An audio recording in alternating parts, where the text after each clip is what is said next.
வணக்கம். உங்க கூட இன்னைக்கு ஒரு சின்ன ட்ராவல் விளாக் தான் ஷேர் பண்ண போறேன்.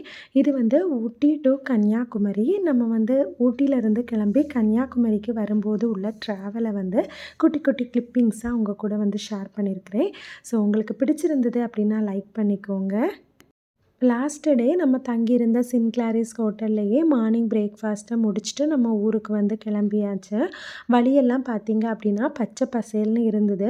ஆனால் வெயில் ரொம்ப கொடுமையாக இருந்ததுங்க. வழியில் இந்த மாதிரி ஊட்டி பூவை பார்த்த உடனே இதை பறிக்கணும் அப்படிங்கிற ஆசை வந்துடுச்சு. ஸோ நம்ம விலைக்கு வாங்கினாலும் இந்த மாதிரி க்ரீனிஷாக பூ பறிக்கும்போது அதோட சந்தோஷமே ரொம்ப அதிகமாக இருக்கும்.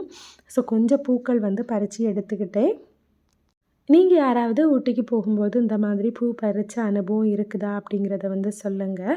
ஏற்கனவே டீ பாக்கெட் வீட்டுக்கு கொஞ்சம் வாங்கி வச்சுருந்தேன். ஊட்டி பூ பறிச்சுட்டு பக்கத்துலேயே ஒரு டீ ஷாப்பில் டீ வாங்கினோம். பட் அந்த கிளிப்பிங்லாம் நான் எடுக்க மறந்துடுறேங்க. ஏன்னா இப்போ தான் வீடியோ எடுக்கிறதுனால என்ன ஆகுது அப்படின்னா நிறைய கிளிப்பிங் எனக்கு ஃபோனை ஆன் பண்ணவே மறந்து போயிடுது. ரொம்ப நாளாகவே பார்த்தீங்க அப்படின்னா இந்த க்ரீன் பச்சை இலையை தண்ணியில் கொதிக்க வச்சு குடித்தா எப்படி இருக்கும் அப்படிங்கிற ஒரு ஆசை உண்டு.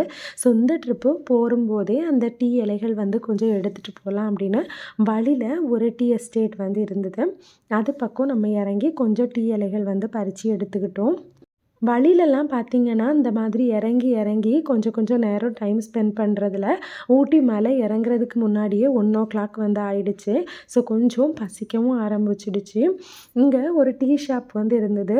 நேச்சரும் பார்க்குறதுக்கு ரொம்ப அழகாக இருந்ததுனால இந்த கடையில் ஒரு டீ குடிச்சிட்டு போகலாம் அப்படின்னு டீ குடித்தோம். டேஸ்ட் ஓகேவாக இருந்ததுங்க. எப்படியும் நம்ம மலையை விட்டு இறங்கி மேட்டுப்பாளையத்தில் தான் சாப்பிட்றதா ஐடியா பண்ணியிருந்தோம். ஸோ டீ குடிச்சிட்டு அப்படியே நம்ம காரில் ஊட்டி மலையிலேருந்து இறங்க தொடங்கியாச்சு. 1:00லாம் பார்த்தீங்க அப்படின்னா வெயில் நல்லா சொல்லுன்னு அடிக்க ஆரம்பிச்சிடுச்சு. ஊட்டியில் இருக்கமா இல்லை ஊரில் இருக்கமா அப்படிங்கிற சந்தேகமே வர ஆரம்பிச்சிடுச்சு அப்படின்னு சொல்லலாம். என்னன்னு தெரியலைங்க. ஊட்டி வெயிலா இல்லை மலை இறங்குறதா என்னன்னு தெரில. தலைவலியும் ஸ்டார்ட் ஆகிடுச்சு. இதே மாதிரி ஊட்டிக்கு வரும்போதும் பார்த்தீங்க அப்படின்னா செமையான தலைவலி. டேப்லெட் போட்டு தான் மலை ஏறி வந்தேன். அதே மாதிரி திரும்பி போகும்போதும் பார்த்தீங்க அப்படின்னா சரியான தலைவலி. மேட்டுப்பாளையத்துலேயே பார்த்தீங்க அப்படின்னா நம்ம இறங்கி மத்தியானம் லஞ்சுக்கு சாப்பிட ஆரம்பிச்சிட்டோம். டைம் பார்த்திங்கன்னா ஒரு 3:00 இருக்கும். ஸோ ரொம்பவே லேட் லஞ்ச். கொஞ்சமாக சாப்பிட்டுக்கிட்டோம். ஒரே ஒரு பிரியாணி தான் ஆர்டர் பண்ணி ஷேர் பண்ணி எடுத்துக்கிட்டோம். இந்த வெயிலுக்கு ஏதாவது கூலாக சாப்பிடலாம், இளநீ குடிக்கலாமா அப்படின்னு யோசிச்சுட்டு போகும்போதே பார்த்திங்கன்னா வழியில் ஒரு இடத்துல நுங்கு வெட்டி கொடுத்துட்ருந்தாங்க. தனித்தனியாக இந்த கன்று எடுத்து கொடுத்தாங்க. 12 கன்று 100 ரூபீஸ் அப்படின்னு கொடுத்தாங்க.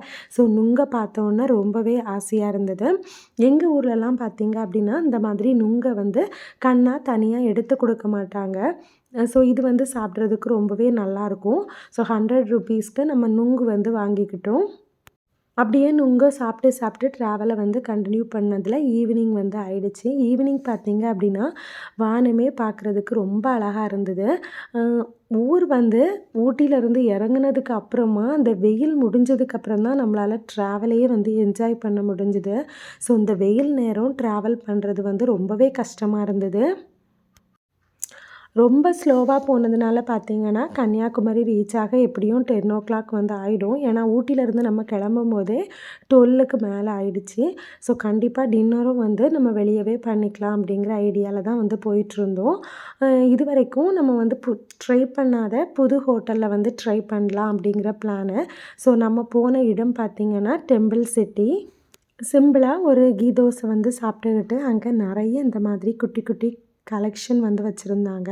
பார்க்குறதுக்கு ரொம்பவே அழகாக இருந்தது. எல்லாமே வாங்கணும் அப்படிங்கிற ஆசை தான். பட் வாங்கி வேஸ்ட் பண்ண வேண்டாம், எங்கே கொண்டு ஸ்டோர் பண்ணுறது அப்படிங்கிறது தெரியலை. எனக்கு இந்த மாதிரி டெக்கரேட்டிவ் பீசஸ் நிறைய வீட்டில் வைக்கிறது பிடிக்காது. ஏன்னா வச்சோம் அப்படின்னா அப்புறம் அதை நம்ம க்ளீன் பண்ணிகிட்டே இருக்கணும். ஸோ அது நமக்கு எக்ஸ்ட்ரா கொஞ்சம் வேலை செஞ்ச மாதிரி தான் ஃபீல் ஆகும். ஸோ எதையுமே வாங்கக்கூடாது அப்படின்ட்டு ரொம்ப கண்ட்ரோல் பண்ணி ஆசையை கண்ட்ரோல் பண்ணிக்கிட்டேன். இது தாங்க என்னோட குட்டி ஒன் டே விளாக். ஸோ உங்களுக்கு இது பிடிச்சிருக்கும் அப்படின்னு நினைக்கிறேன். பிடிச்சிருந்தது அப்படின்னா லைக் பண்ணிக்கோங்க, சப்ஸ்கிரைப் பண்ணிக்கோங்க. இன்னும் அடுத்தடுத்து நம்ம போடுற விளாக் உங்களுக்கு தெரியணும் அப்படின்னா என் கூட கனெக்டிவாக இருங்க. இன்னொரு அழகான வீடியோவில் உங்களை சந்திக்கும் வரை நன்றி, வணக்கம்.